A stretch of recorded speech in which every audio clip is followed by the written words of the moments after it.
Now, a historian tells me it's even more difficult to predict about the past, but I think I'm in a difficult position here. Inequalities in China and India, I consider really the big obstacle.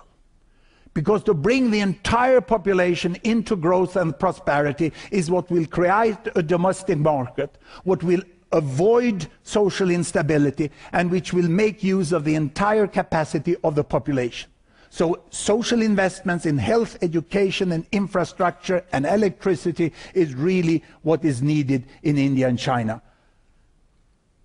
You know the climate.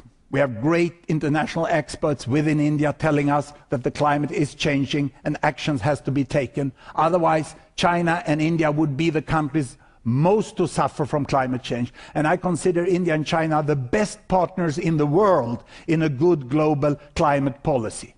But they ain't going to pay for what others who have more money have largely created, and I can agree on that.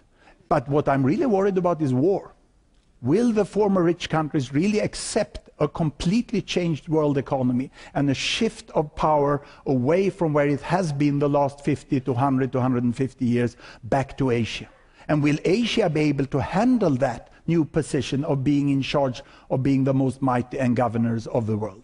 So always avoid war, because that always pushes human beings backward. Now, if this inequalities, climate and war can be avoided, get ready for a world in equity, because this is what seems to be happening.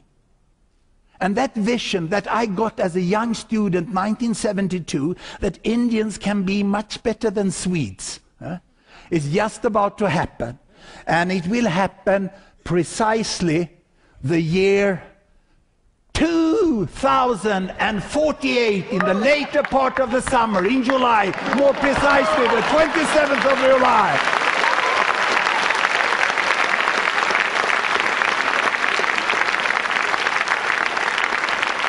The 27th of July, 2048, is my 100th birthday. And I expect to speak in the first session of the 39th TED India. Get your bookings in time. Thank you very much.